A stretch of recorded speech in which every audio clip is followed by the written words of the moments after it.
నమస్తే, welcome to I news. Telangana ముఖ్యమంత్రి రేవంత్ రెడ్డికి పార్లమెంట్ ఎన్నికల్లో 10 సీట్లకు మించి గెలవాలన్న లక్ష్యాన్ని మించిన కఠిన పరీక్ష మరోటి ఎదురైంది. ముఖ్యమంత్రిగా, పిసిసి అధ్యక్షుడిగా 2 పడవలపై ప్రయాణం చేస్తున్న రేవంత్ సమర్థతకు కఠిన పరీక్ష అనివార్యమైంది. ఈ పరీక్షలో పాస్ అయితే ఆయన రేంజ్ మరింత పెరుగుతుంది.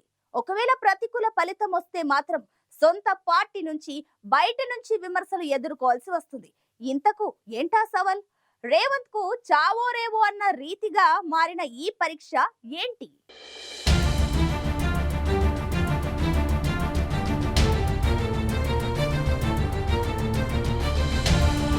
తెలంగాణలో 17 పార్లమెంటు స్థానాల్లో కనీసం 10 స్థానాలైనా గెలవాలన్నది ముఖ్యమంత్రి రేవంత్ రెడ్డి లక్ష్యం.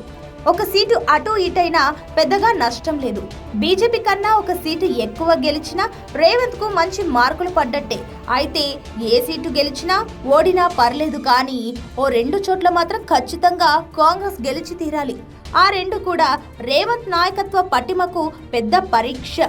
రేవంత్ ముఖ్యమంత్రి అయ్యే నాటికి మల్కజ్గిరి ఎంపీగా ఉన్నారు. 2018 అసెంబ్లీ ఎన్నికల్లో కొడంగల్లో ఓడిపోయిన తర్వాత మల్కజ్గిరి ప్రజలు ఆదరించి రేవంత్ ను పార్లమెంటుకు పంపారు.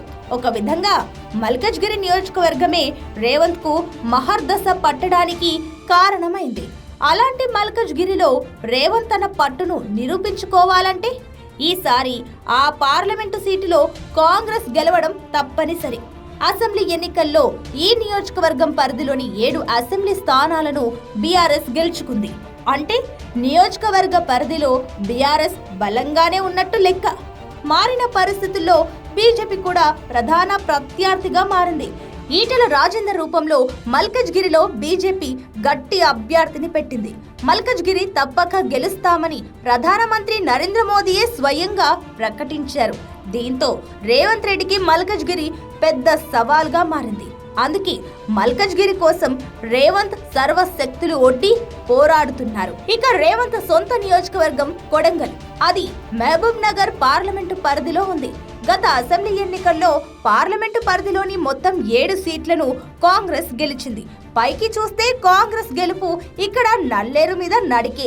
రేవంత్ తన చరిష్మాతో ఈజీగా ఈ స్థానాన్ని గెలిపిస్తారని అంచనా ఉంది. అయితే అనూహ్యంగా ఇక్కడ బీజేపీ నుంచి గట్టి పోటీ తప్పడం లేదు. ఏ ఒక్క అసెంబ్లీ సెగ్మెంట్లోనూ కనీసం 2వ స్థానం కూడా రాని బీజేపీ పార్లమెంటు ఎన్నికలు వచ్చేసరికి ప్రధాన పోటీదారుగా మారింది. డీకే అరుణ రూపంలో గట్టి అభ్యర్థిని బీజేపీ పోటీలో పెట్టింది. మరోవైపు ఒకప్పుడు తాను ప్రాతినిధ్యం వహించిన సీటు అయిన మహబూబ్ నగర్ లో బీఆర్ఎస్ గెలవడానికి కేసీఆర్ కూడా కృషి చేయనున్నారు. బీజేపీ బీఆర్ఎస్ ను తట్టుకొని రేవంత్ ఈ సీటు సంపాదించడం పెద్ద సవాలే.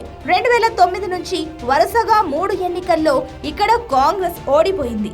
ఈ సీటును గెలిపించడం ద్వారా రేవంత్ తన సామర్థ్యాన్ని నిరూపించుకోవాల్సి ఉంది. మల్కజ్గిరి, మహబూబ్ నగర్ పార్లమెంటు సీట్లు గెలుచుకోవడం ద్వారా రేవంత్ సమర్థతను నిరూపించుకుంటారా లేదా అనేది చూడాలి.